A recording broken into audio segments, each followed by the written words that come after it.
जय गुरुदेव, जय माता जी। और मेरा उन सभी भाई बहनों से सादर प्रणाम जो ये साधना चैनल डेली फॉलो करते हैं। आइए आज के टॉपिक के बारे में बात करते हैं। आज का टॉपिक है अमृत कलश के 16 पटल।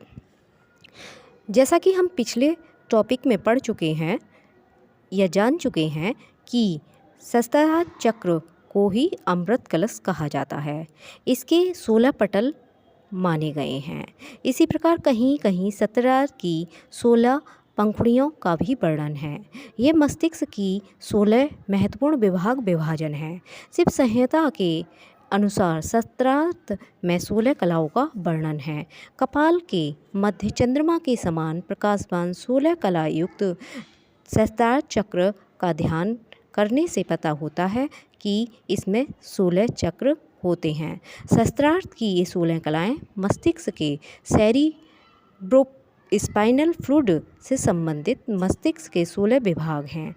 पूर्वोक्त 5 स्थूल विभागों को विस्तार पूर्वक हम व्यक्त कर चुके हैं। उसके अन्य विभाग भी इस प्रकार हैं: बृहद मस्तिष्क, लघु मस्तिष्क, सुषुम्ना शीर्ष, सेतु, मध्य मस्तिष्क, मिड ब्रेन यानी महासंयोजक और सहसंयोजक, रक्षी पिंड, पीयूष ग्रंथि, शीर्ष ग्रंथि, चेतक, अधचेतक, उपचेतक, अनुचेतक, ऊर्ध्व चेतक, संसार जालिकाएं और प्रकोष्ठ वेंट्रिकल्स।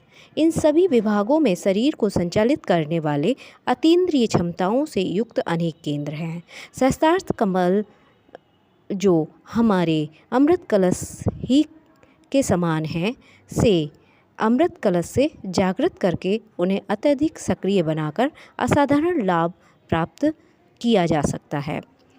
शास्त्रों में इस संदर्भ में बिल्कुल स्पष्ट कहा गया है कि सहस्त्रार्थ कमल की साधना से योगी चित्त को स्थिर कर आत्मभाव में लीन हो जाता है। वह बंधन से छूट जाता है, सभी शक्तियों से संपन्न होता है, स्वच्छंदता विचरता है और उसकी वाणी विमल हो जाती है। कपाल की गुहा में क्षीर सागर, समुद्र तथा सहस्त्रार्थ कमल में चंद्रमा जैसे प्रकाश का ध्यान करें। जो योगी सहस्त्रार्थ से स्रवित हो रहे पीयूष का निरंतर पान करते हैं, वह मृत्यु का विधान रचने में समर्थ होता है। अर्थात मृत्यु उसे मृत्यु के समान नहीं प्रतीत होती, वह मृत्यु से परे का जीवन जीता है। इसी सहस्त्रार्थ में कुंडलिनी शक्ति का लय होता है और तब चारों प्रकार की सृष्टि परमात्मा में लीन हो जाती है। सभी कुछ परमात्मा हो जाता है, जिसमें ऋचाएँ, साम, यजु और ब्राह्मण पवित्र हुए उस सहस्त्र धारा वाले सोम से पवमान मुझे पवित्र करें।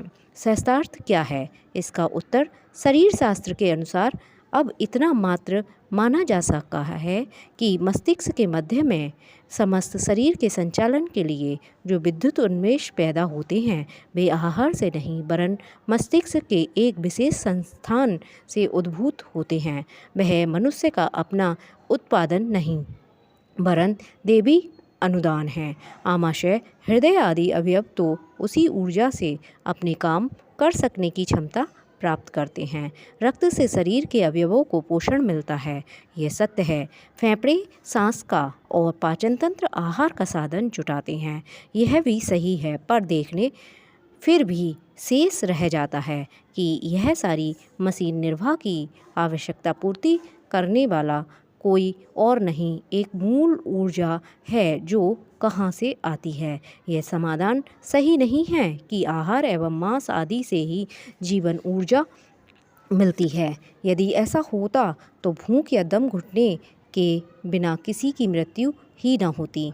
मस्तिष्क के मध्य भाग से ये विद्युत उन्मेष रह रहकर सतत स्फुरित होते रहते हैं। उसे एक विलक्षण विद्युतीय फुहारा कहा जा सकता है। वहाँ से तनिक तनिक रुक रुक कर एक फुलझड़ी सी जलती रहती है।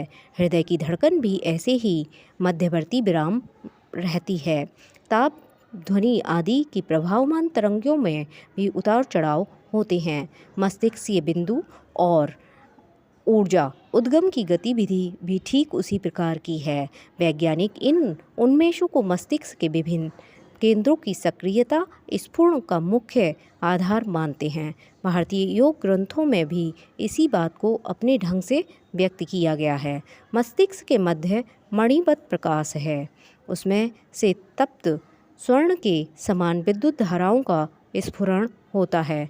जो इस रहस्य को जानता है, ब्रह्म ज्योति अग्नि रूप से बाह्यरंध्र में निवास करती है।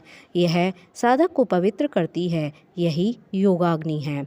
इस मस्तिष्कीय ऊर्जा उद्गम को शरीर शास्त्र के अनुसार जो कहा जाता है वह शस्त्रार्थ चक्र कहा जाता है। शस्त्रार्थ का अर्थ यूँ हजार होता है, पर यहाँ उसका तात्पर्य हजारों से अगणितों से है।